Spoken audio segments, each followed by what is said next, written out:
지난주 우리는 에베소서 말씀을 통해 우리의 구원이 창세전부터 예정되어 있다라는 이야기를 들었습니다. 그 놀라운 복음이죠.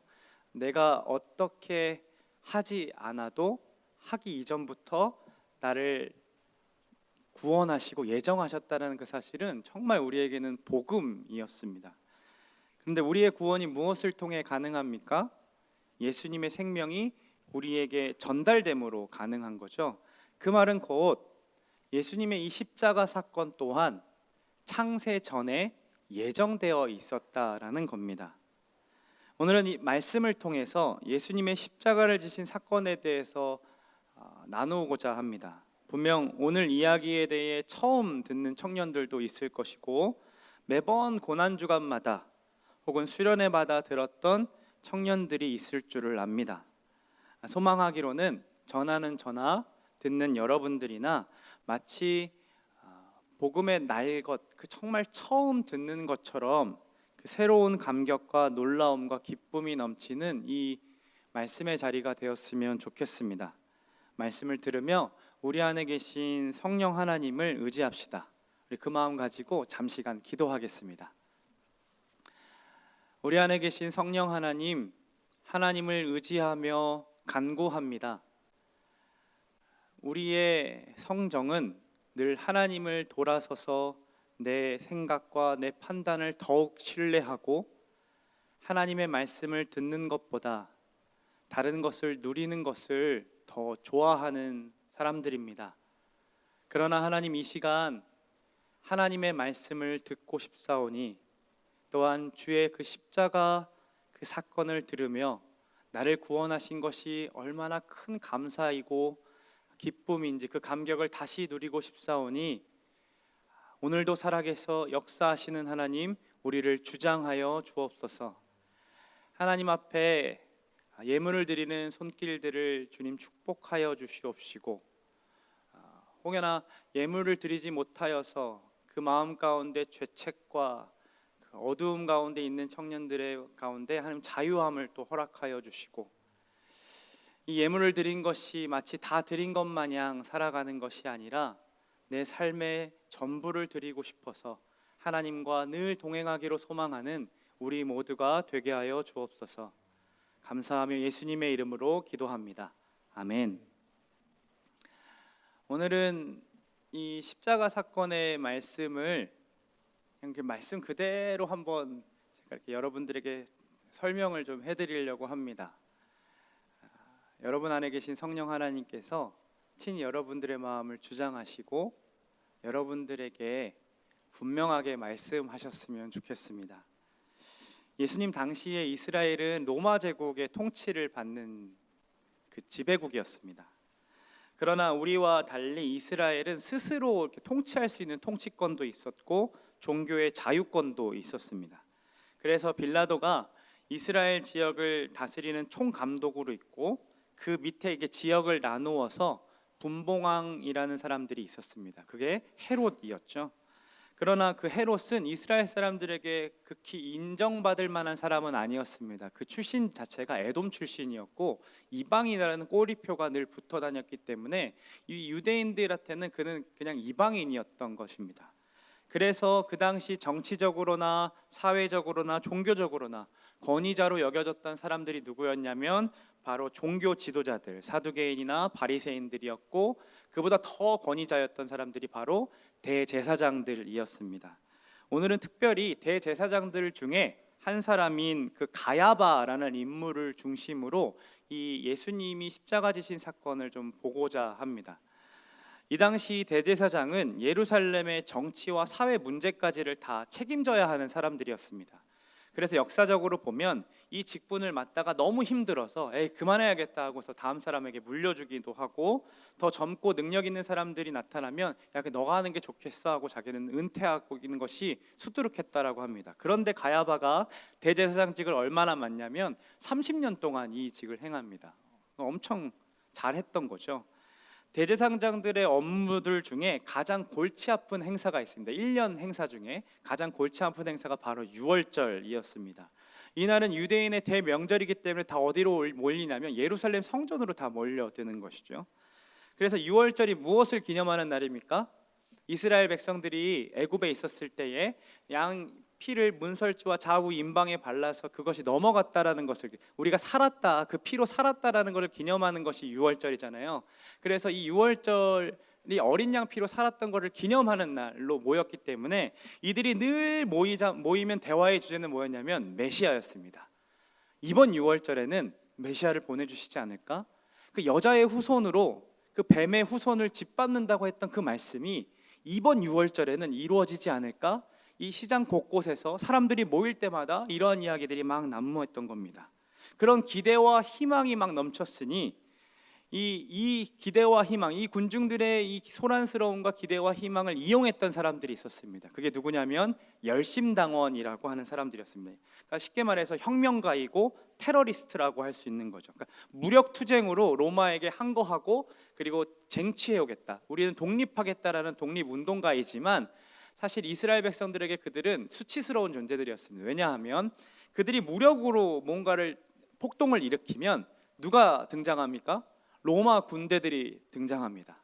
그러면 니네 이스라엘 안 되겠어, 니네 자치권 주고 니네 종교의 자유를 줬더니 니들이 하는 짓은 다 폭동밖에 없어. 그럼 어떻게 할까요?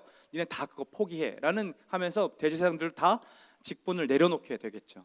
그러니까 이러한 일들이 벌어지니까 이 대제사장들은 늘 유월절이 신경이 쓰였던 거죠. 사람들이 모이면 기대와 희망이 참 메시아를 고대하죠. 그리고 열심당원들은 이것을 이용해서 혁명을 일으키려고 하니 늘 그 사람들이 모아지는 사람들, 또 메시아라고 자꾸 칭송받는 사람들을 늘 예의주시했던 겁니다. 가야바를 비롯한 종교 지도자들은 기득권들 아닙니까? 남들보다 꽤 부유한 삶을 살고 있었습니다.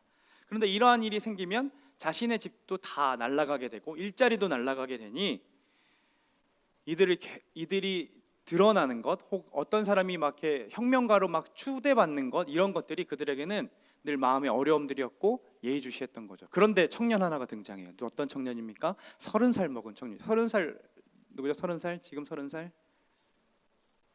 네, 구 이동기 서울살. 30살 청년 하나가 등장하는데 이름이 예수라 하는 청년입니다.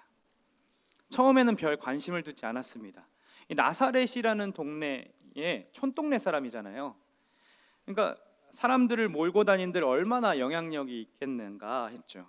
그런데 3년이라는 시간 동안 이 나사렛 예수라는 청년이 온 유대 땅과 이스라엘 땅을 돌아다니면서 수많은 병자들을 고쳤고 놀라운 이적들을 행합니다. 사람들은 단숨에 그에게 매력에 푹 빠져버린 거죠. 새로운 랍비 중에 한 명이겠거니 했는데 얼마 전에는 죽었던 나사로까지 살려지는 역사가 일어나요. 한 번도 그런 적이 없었죠. 더욱 많은 사람들이 그를 메시아일 것이다라고 칭송하기 시작했어요. 그래서 종교 지도자들이 그를 예의주시하기 시작했고 기회가 되면 그에게 다가가 딴지를 걸었습니다. 왜 율법대로 당신은 금식하지 않습니까? 왜 율법을 어기면서 안식일에 지금 병 고치는 행사를 합니까? 왜 율법이 부정하다고 여기는 사람들과 어울려서 식사하고 그들과 친구가 되는 겁니까? 라고 말하며 그들의 질문을 통해서 그 예수라는 청년을 곤욕에 빠뜨려 버리고 싶어 했습니다. 근데 그럴 때마다 한 번도 들어보지 못했던 말씀을 전하고 그 말씀이 생각해보면 다 맞는 얘기인 거죠. 더 이상 할 말이 없었습니다. 도리어 그는 종교 지도자들이 지금껏 잘못된 신앙을 가지고 있었다라고 얘기하면서 너희들이 우매하게 가르쳐왔다, 너희들이 장님들이었다, 맹인이 맹인을 인도하잖아 라고 얘기하면서 막 얘기하는 그 얘기를 들으며 가만히 있을 수가 없었습니다. 심지어 하나님을 아버지라 부르기까지 해요. 더욱이 자신을 하나님의 아들이라고 칭하기도 합니다. 죄를 사해 주겠다, 너는 죄 사함 받았다라는 얘기까지 합니다. 이거 지켜볼 수가 없는 거죠. 사람들은 파격적으로 말씀을 전하고 기존의 랍비들에게 듣던 말씀과는 전혀 다른 그 진정성을 느끼기 시작했습니다. 예수라는 사람에게요. 그래서 그가 어디로 가든지 수많은 사람들이 그를 따라다니기 시작합니다.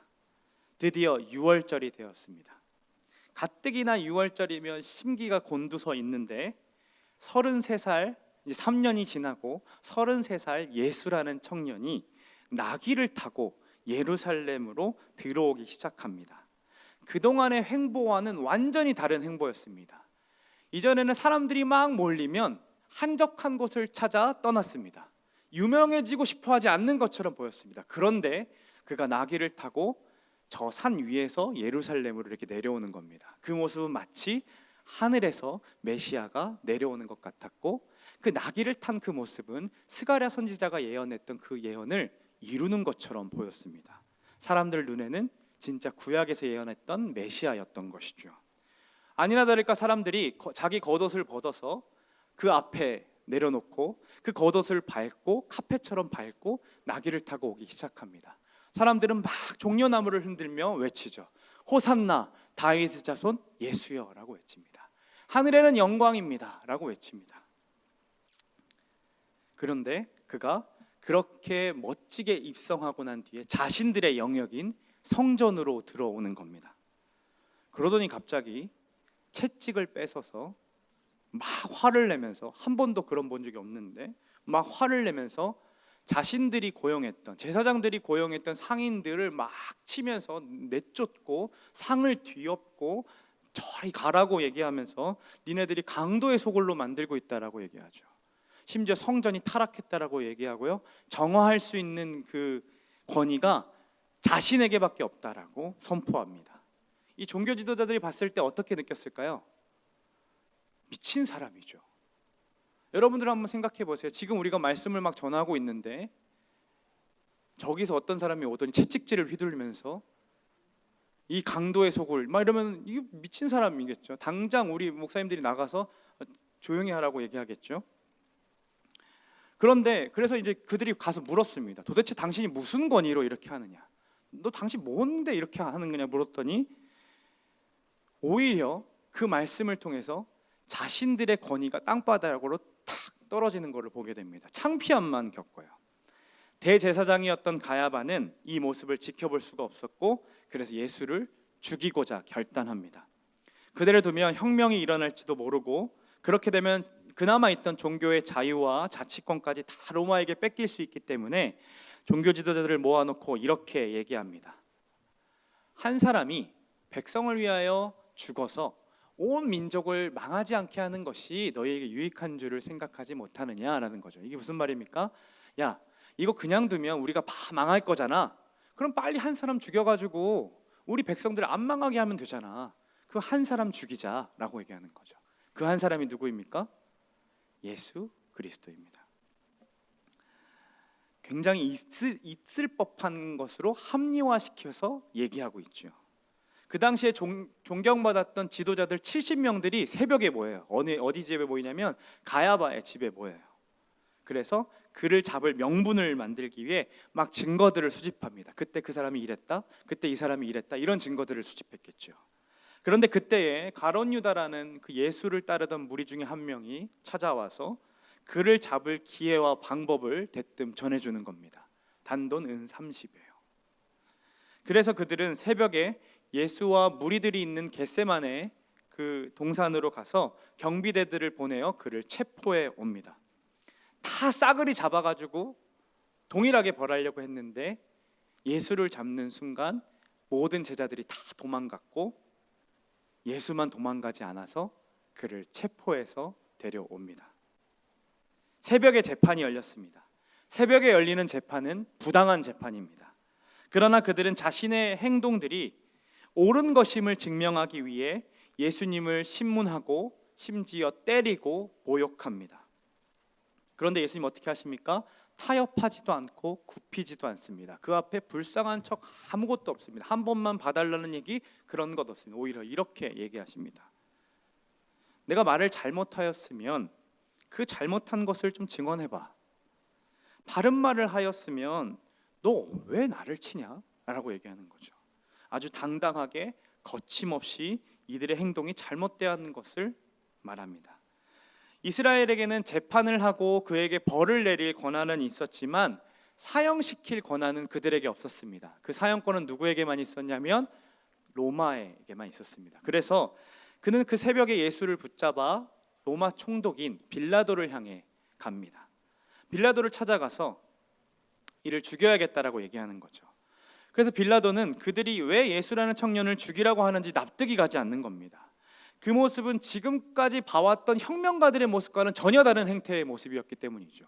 예수라는 사람의 그 모습에서는 혁명가처럼 보이지 않았습니다. 사람들의 인기를 끌만한 어떠한 것도 보이지 않았습니다. 그래도 종교지도자의 협박으로 인해 어쩔 수 없이 신문을 해봤지만 그에게서 어떤 제목도 찾을 수가 없었던 거죠. 그래서 광복절 특사라고 하는 것처럼 명절이 되면 그 죄수 중에 하나를 풀어주는 전례가 있었는데 그것을 이용하여서 예수를 좀 풀어주고자 했습니다.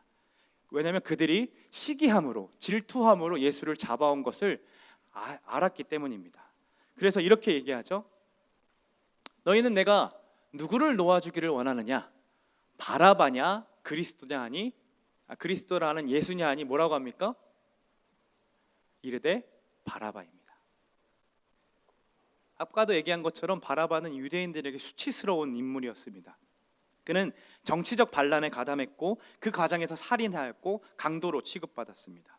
바라바와 같은 이 저항군들로 인해 힘들게 얻어냈던 이스라엘의 어떤 자치권, 스스로 통치할 수 있는 권한, 그리고 이 종교의 자유를 다 빼앗길 수도 있기 때문에 그들 이스라엘 종교 지도자들께 이 바라바와 같은 인물들은 빨리 사라졌어야 되는 사람들입니다. 그런데 그들은 서로 입을 맞춥니다. 물어보면 바라바라고 하자. 절대 예수라고 하지 마. 수치스럽지만 우리는 바라바를 낳아야 돼. 그리고 빌라도가 이렇게 묻는 거죠. 그리스도라는 예수를 내가 어떻게 할까? 그들이 다 이르되 십자가에 못 박혀야 하겠나이다. 그들이 막 소리쳤습니다. 십자가에 못 박으십시오. 당장 못 박아야 합니다. 누가복음을 보면 그 당시 상황을 이렇게 이야기하고 있습니다.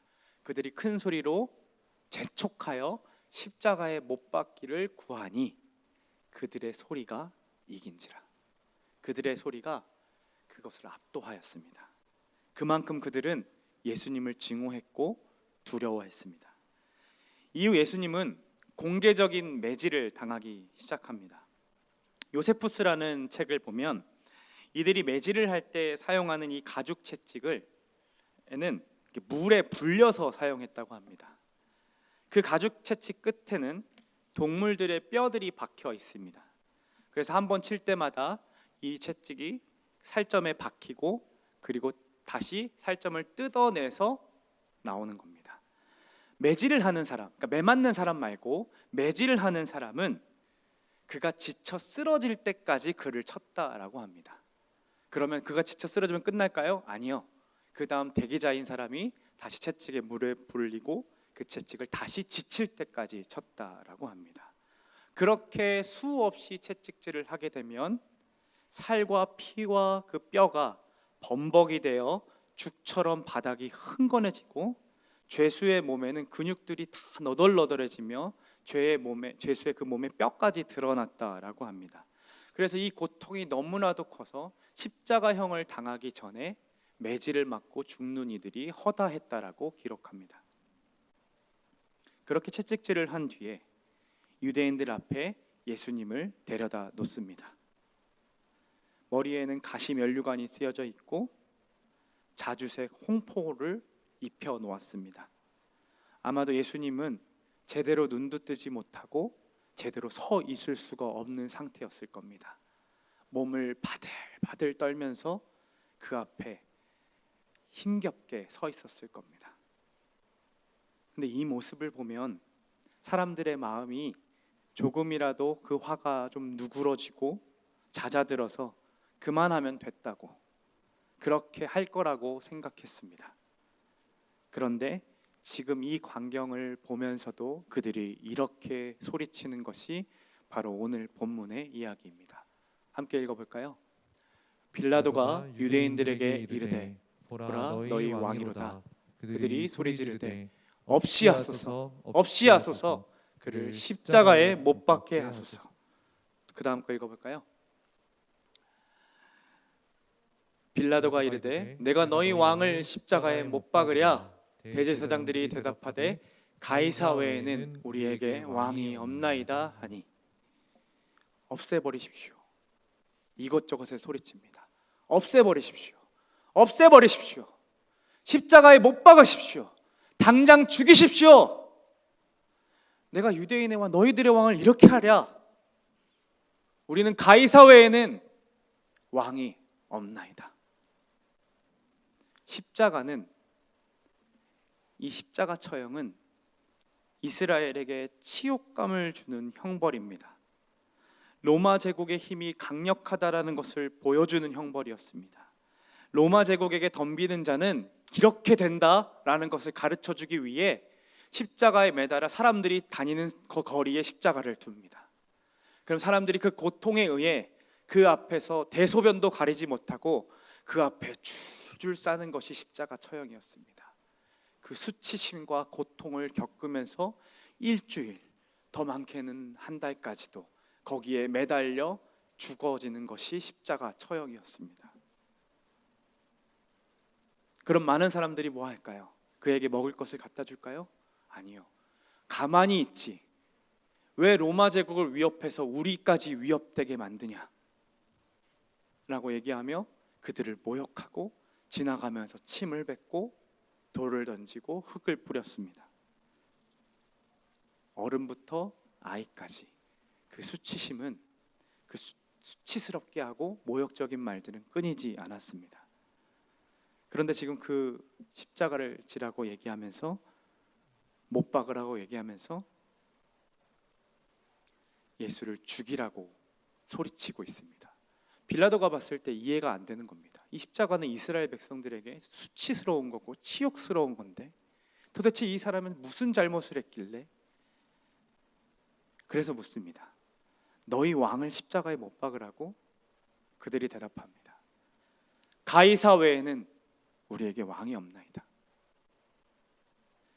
이것은 아무것도 모르는 군중들에게서 나온 이야기가 아니죠.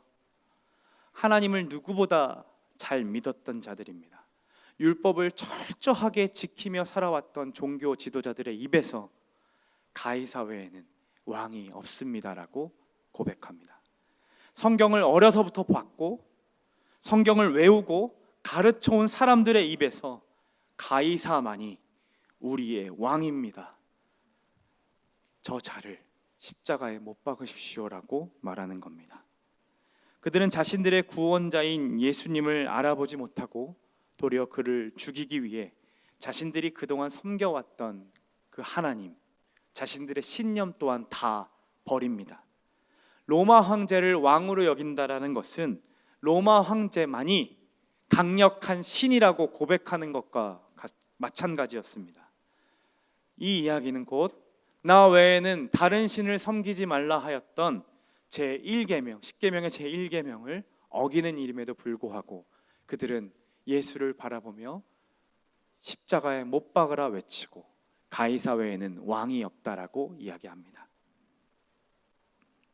십자가형을 선고받은 예수님은 온 근육은 너덜너덜해지고 온몸에 피투성이가 된 채로 120kg 가까이 되는 그 나무를 짊어지고 골고다 언덕을 향해 갑니다. 호산나 다윗의 자손 예수여 라고 외쳤던 그 군중들의 소리는 온데간데 없습니다. 군중들의 입에서는 온갖 욕과 모욕적인 말들이 그를 향해 쏟아집니다.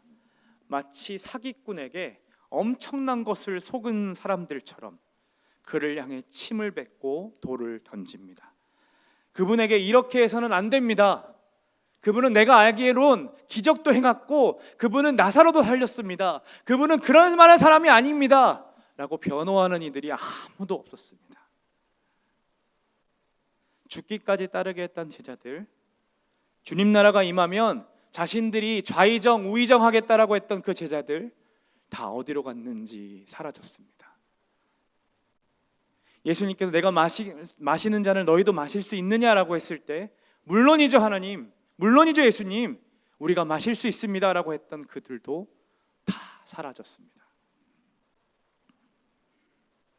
매질로 인해서 체력은 다 소진되었고 안 아픈 곳이 없는 그 몸을 이끌고 그 무게를 지고 올라가시니 가다가 엎어지기를 반복하고 또 엎어지면 채찍질 당하고 또 다시 일으켜서 다시 나무를 지고 또 가다가 넘어지고, 그러니 로마 군인이 사람들 중에 군들 중에 하나를 시켜 억지로 그 십자가를 지게 합니다. 예수님이 지고 온 그 십자가를 땅바닥에 눕히고 그리고 손을 당겨서 양쪽 손목에 대못을 박습니다. 그리고 두 발을 포개어서 또 대못을 가져와 못을 받습니다. 그 후에 십자가를 밧줄로 당겨서 그 십자가 처형이 닿는 그 홈에다가 십자가를 끼우고 밧줄로 당겨 세우면 십자가 위에서 그 몸이 자연스레 앞으로 쏠리게 됩니다. 그러면 온 몸이 짓눌리는 고통을 당하고 숨을 쉴 수가 없게 되는 거죠. 피 범벅이 된 채로 온몸이 갈기갈기 찢겨진 채로 십자가에 매달려 있는 사람들은 그 위에서 질식했다가 다시 기절했다 일어나기도 하고 또 다시 고통 중에 소리치다 기절했다 일어나기를 반복하다 죽어갔다라고 합니다.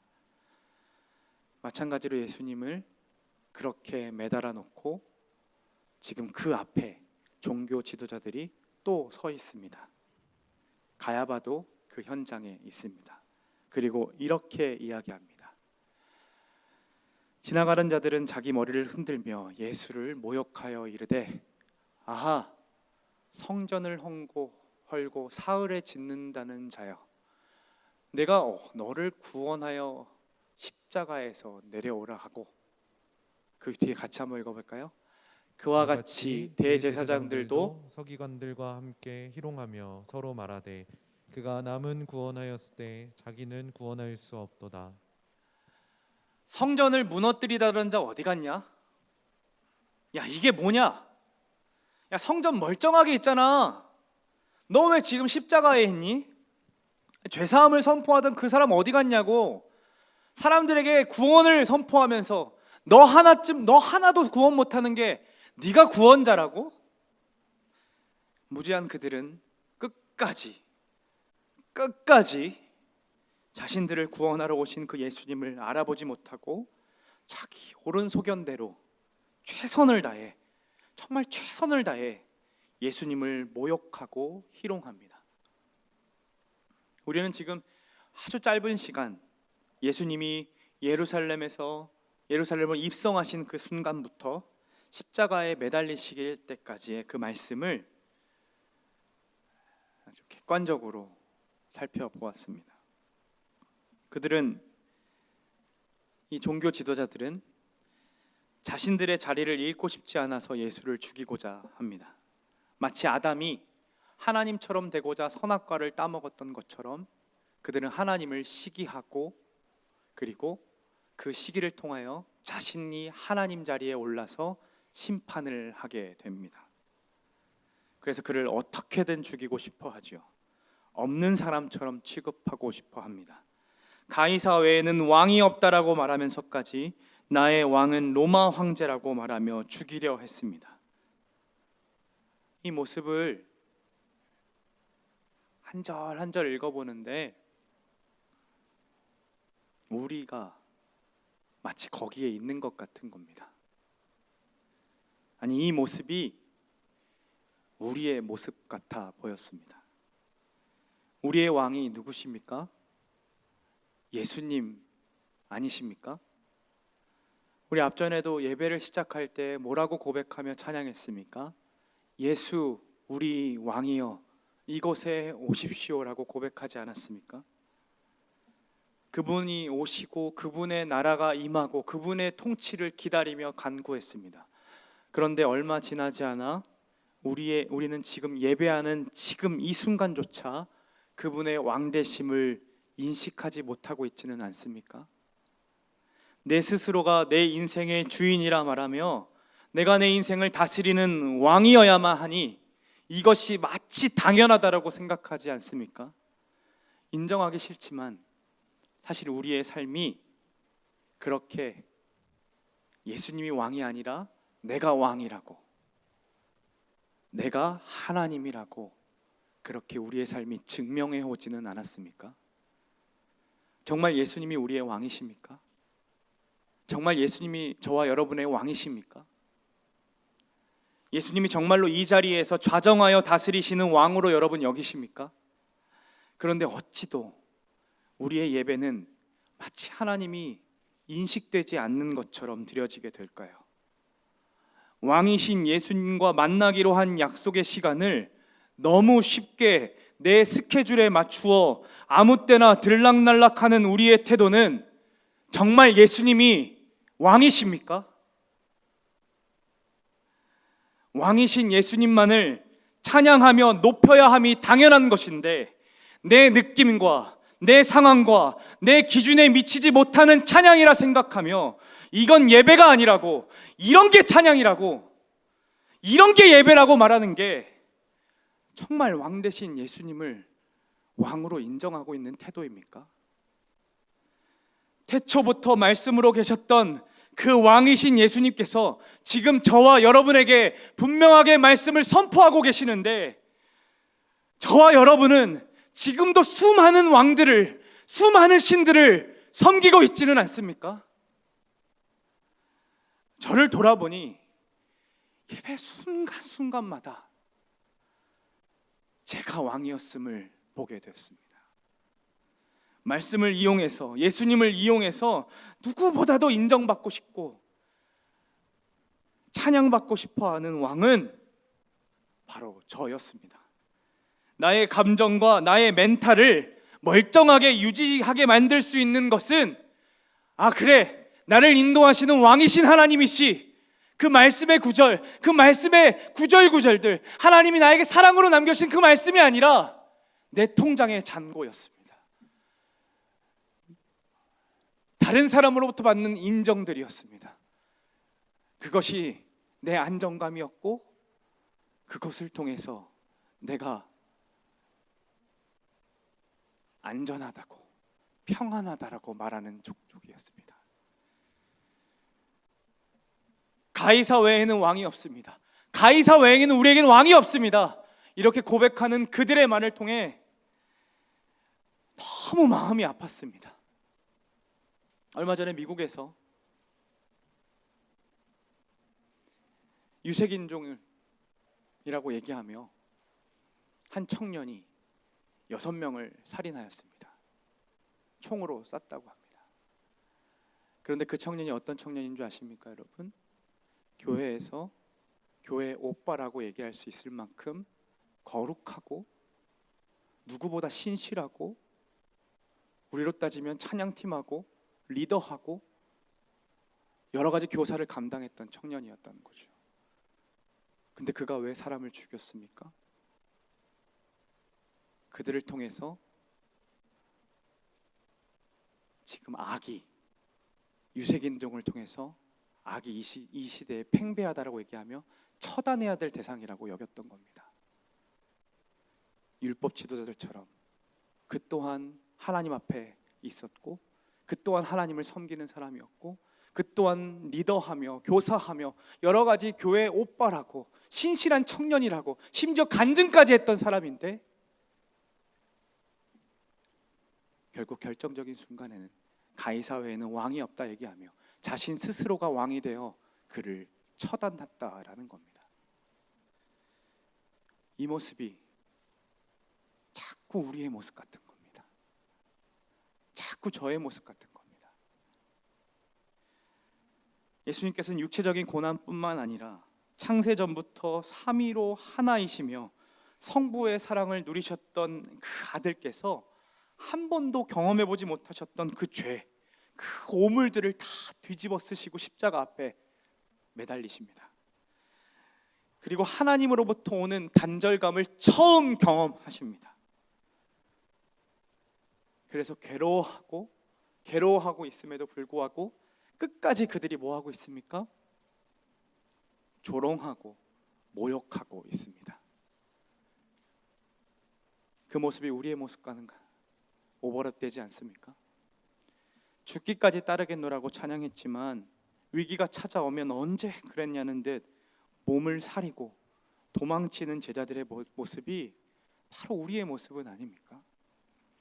호산나 다윗의 자손이요, 호산나, 나를 구원하실 자 당신입니다 라고 고백하였지만 금세 내가 원하는 메시아의 모습이 아니니까 십자가에 못 박으려고 외쳤던 그들의 모습이 예수님 나의 주인이십니다, 예수님 나의 소망이십니다, 예수님 나의 반석이십니다 라고 고백하다가도 예수님이 내 인생을 내가 원하는 대로 이끌어 주시지 않는 것처럼 느껴지면 마치 왕이 예수님이 아닌 것처럼 또 다른 왕을 섬기려고 또 다른 왕에게 매달려서 안달하고 안달하는 것이 바로 우리의 모습은 아닙니까? 사랑하는 여러분, 저와 여러분이 그 십자가 앞에 서 있었습니다. 저와 여러분이 그 군중들 속에 있었습니다. 지금도 우리는 매 순간 그 피 흘리신 예수 그리스도 앞에 서 있습니다. 어느 누구보다 육적으로 영적으로 고통 속에 홀로 신음하고 계신 그 예수님 앞에 우리가 지금 서 있는 겁니다. 그 앞에서 또 우리가 가이사 외에는 왕이 없다라고 이야기해야겠습니까? 마치 이렇게 얘기하는 거죠. 내 여자친구, 내 남자친구 외에는 왕이 없습니다. 내 통장에 있는 돈, 주식으로 투자한 돈, 그 돈 외에는 왕이 없습니다. 하나님 이거 건들면 나 하나님 없습니다. 나 교회 안 나갑니다. 내 성공, 남들로부터 받는 인정 왜 못 받게 하시나요? 왜 관계에 어려움들 받게 하시나요? 나 교회 안 나갑니다. 나 하나님 믿고 싶지 않습니다 라고 말하는 것이 바로 우리의 모습은 아닙니까? 이렇게 끝까지 언제라도 쉽게 그 왕의 자리를 예수님이 아닌 나로 다른 무엇으로 채우는 우리들의 이야기를 우리 예수님께서 다 들으십니다. 십자가 위에서 그 이야기를 다 들으십니다. 마치 언제 그랬냐는 듯 조롱하고 희롱하고 예수님을 놀리고 있는 우리의 삶의 태도와 말과 그 행동들을 예수님이 그 십자가 위에서 다 지켜보고 계시는 겁니다. 그리고 발에 힘을 주어 구부려서 숨통이 트여지지 않았던 그것을 숨통을 트기 위해 발에 힘을 주어 일어남으로 힘겹게 한마디를 내뱉으시는 것이 바로 누가복음 23장 24절의 말씀입니다. 같이 한번 읽어볼까요? 이에 예수께서 이르시되 아버지 저들을 사하여 주옵소서 자기들이 하는 것을 알지 못함이니이다 하시더라. 도리어 우리를 위해 예수님께서 중보 기도하십니다. 우리는 의도적으로 불의를 행했고 의도적으로 예수님을 멸시했는데 예수님 마치 저들이 잘 몰라서 그럽니다. 아버지, 저들이 자기가 하는 것이 어떤 것인지 몰라서 그럽니다. 저들을 용서해 주십시오라고 우리를 대신하여 용서를 구하십니다. 이 말은 예수님 당신께서 이들의 모든 죄까지 다 책임지시고 이 십자가 위에서 해결하시겠다라는 선언입니다. 마치 무엇보다 가장 시급한 문제는 이들의 말을 판단하고 심판하는 것이 아니라 이들의 모든 죄악을 다 해결해야 되는 그 영혼의 문제임이 예수님께서는 가장 시급하셨기 때문에 예수님은 긴급하게 그들을 위해서 그 십자가 위에 그들을 위해 기도하십니다. 이게 예수님이 이 땅에 오신 이유였습니다. 이보다 더 큰 죄악의 자체인 사람들을 대신하여 십자가를 지시고 그들의 죄값까지 다 치루시는 것이 예수님이 이 땅에 오신 목적이었기에 그는 말할 수 없는 고통 중에서도 우리를 위하여 이렇게 기도하십니다. 예수님 어떤 분이십니까? 예수님 사랑 자체이신 분이십니다. 영원하시고 불변하시고 무한하신 그 사랑 자체이신 하나님이시기 때문에 자기 육체를 철저하게 버리심으로 우리의 죄를 용서해 주시도록 성부 하나님께 간구하고 계시는 겁니다. 도대체 왜 이렇게까지 하십니까? 왜 이렇게까지 해야 합니까? 우리는 누군가에게 사랑을 베풀다가 그 사람이 그 사랑에 보답하지 않는 것처럼 느껴지면 도대체 언제까지 이렇게 해야 합니까? 이렇게까지 나를 무시하는데 이렇게 해야 되겠습니까? 라고 얘기합니다. 그런데 예수님 도대체 왜 이렇게까지 하십니까? 우리가 뭐라고?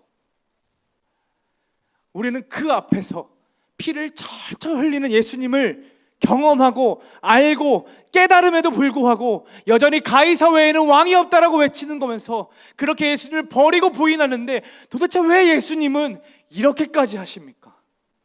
우리는 다 이해할 수가 없습니다. 우리가 베푸는 사랑은 늘 한계가 있고 유한하기 때문에 예수님의 이 무한한 사랑이 우리에게 이해가 되지 않습니다. 그 삼위 하나님의 놀라운 사랑이 우리에게 전혀 와닿지가 않는 겁니다. 이해가 되지 않는 거죠. 그래서 믿기가 어렵습니다. 그래서 믿고 싶어 하지 않습니다. 왜 이렇게까지 합니까?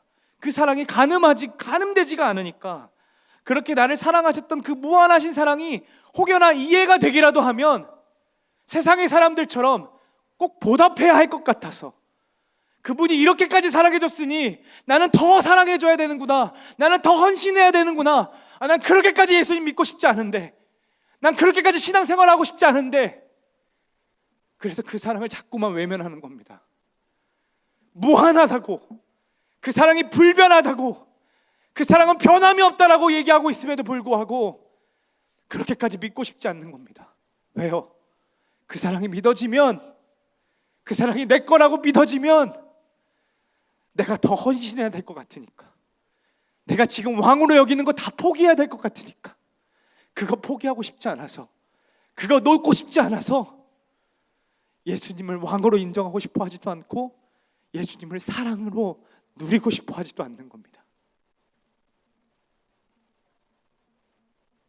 그냥 한 발만 걸쳐서 나 이렇게 신앙생활하는 것이 편하니까 나한테 더 이상 강요하지 마시고, 나한테 훈련도 강요하지 마시고요, 나한테 리더도 강요하지 마시고요, 나한테 말씀을 더 듣는 자리도 강요하지 마십시오. 이 말이 어떠한 말입니까? 가이사 외에는 왕이 없습니다. 내게는 가이사 외에는 왕이 없습니다 라고 고백하는 말과 같다라는 겁니다. 그런데 성경은요, 우리는 그렇게 늘 행동하고 그렇게 한 발을 거치면서 살아가는데, 하나님의 말씀은 십자가 위에서 모든 고통을 감당하시며 죄인들을 위해 기도하고 계시는 그 예수님의 그 선명한 음성을 우리에게 들려주십니다. 이 땅에 오시고 낮아지신 이유가 바로 저와 여러분, 바로 우리 때문이라고, 바로 너 때문이라고 성경은 분명하게 선포하고 있습니다. 말씀을 볼까요? 하나님이 여러분들을 이처럼 사랑하사 독생자를 주셨습니다. 왜냐하면 그를 믿는 자는 멸망하지 않고 영생을 얻게 하려 하시기 때문에. 그 다음 말씀을 여러분의 이름을 넣어서 한번 읽어봅시다. 그가 찔림은 동이의 허물 때문이요, 그가 상함은 동이의 죄악 때문이라. 그가 징계를 받음으로 동이는 평화를 누리고 그가 채찍에 맞음으로 그린. 그 다음 구절도 읽어볼까요? 우리는 다 양 같아서 그릇 행하여 각기 제 길로 갔거늘 여호와께서는 우리 모두의 죄악을 그에게. 성경은 분명하게 얘기합니다. 예수님이 십자가를 지신 건 바로 저와 여러분 때문이라고 분명하게 선포하고 있습니다. 포함되기 싫다 하는 건 나를 창세전부터 예정하신 그 선택, 그거 만족스럽지 않다라고 얘기하는 것과 마찬가지입니다. 로마서 5장 8절은 또 이렇게 얘기합니다. 또 한번 자기의 이름을 넣어서 읽어봅시다. 동이가 아직 죄인 되었을 때에 그리스도께서 동이를 위하여 죽으심으로 하나님께서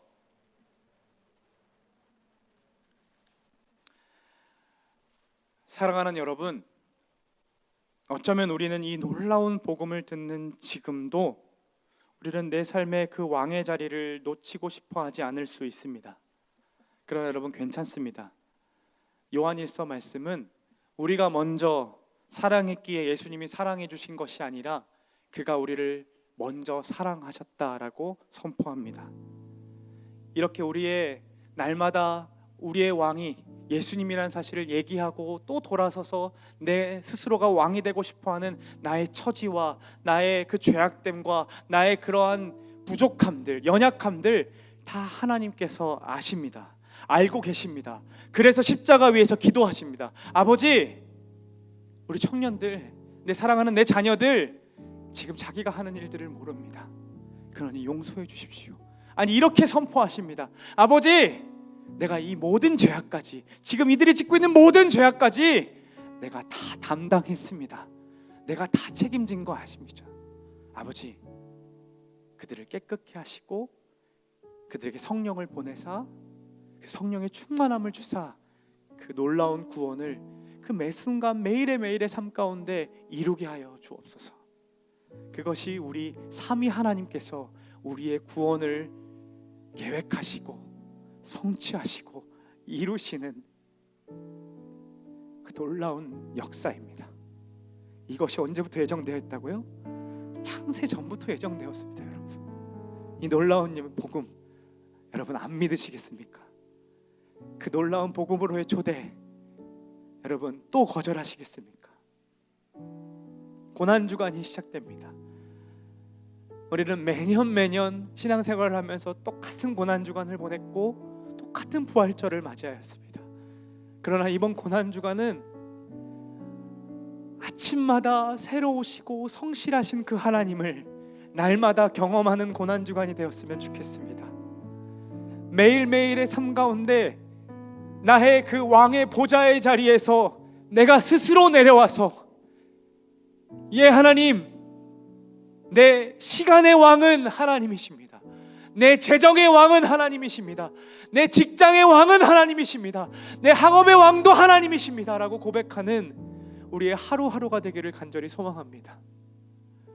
그렇게 왕권을 하나님 앞에 올려드리면서 하루하루 내 왕권들을 하나님 앞에 올려드리면서 그 부활절 그 아침에 내 어떠함과 상관없이 또 실패하였고 또 외면하였고 또 가이사 외에는 왕이 없다라고 얘기했음에도 불구하고 나를 구원하셨던 그 복음 때문에 내가 먼저 사랑한 것이 아니라 나를 먼저 사랑해 주셨다는 그 복음 때문에 기뻐하고 즐거워하며 그 부활절 아침에 예수님만이 나의 산송함이십니다. 예수님은 나의 부활이십니다. 그 부활의 생명이 나에게 임했습니다라고 기뻐하고 고백하는 그 부활절 그 기쁨의 순간들이 되기를 소망합니다. 여러분, 우리가 피턴 예배라고 이름을 지었습니다. 세상의 그리스도인들, 이 청교도들은 일상 가운데에서 단순히 예전에 복음을 믿었던 것, 예전에 연구했던 것을 가지고 일상의 부활을 살아낸 자들이 아니라 매일매일 새롭게 역사하시는 그 하나님을 날마다 연구하고 날마다 상고하고 서로 나누며 그 부활을 일상으로 살아내고 싶어서 일하는 자리에서 부활의 기쁨을 함께 맛보고 일하다가 잠시 쉴 때도 서로 떡을 떼며 교제하고 그 하나님을 알아가고자 애를 썼습니다. 그것이 바로 청교도들이 부활을 살아냈던 방법이었습니다. 우리 4월 한 달 동안 그렇게 살아낼 겁니다. 4월 한 달 동안 서로 떡을 떼고 교제하면서 나를 위해 죽으신 그 십자가의 그 예수님의 살과 피를 함께 나누면서 그래, 나뿐만이 아니라 너를 위해서도 구원하신 그 십자가의 사랑 우리 함께 누려보자, 함께 나눠보자 하며 그 4월 한 달을 부활로 살아낼 겁니다. 여러분 기대하심으로 고난주간에 정말로 우리를 위하여 죽으신 그 십자가의 그 고난을 단순히 육체적으로 얼마나 아프셨을까를 고민하는 것이 아니라 왜 그렇게 고난당하셔야 했는가, 왜 예수님께서 그렇게 피 흘리셔야 했는가를 묵상하고 묵상하는 우리 모두가 되기를 소망합니다. 성경은 분명하게 증언합니다. 저와 여러분 때문에 우리 주님이 죽으셨습니다. 저와 여러분 때문에 우리 주님이 살아나셨습니다. 그 사실을 믿으며 이렇게 고백합시다.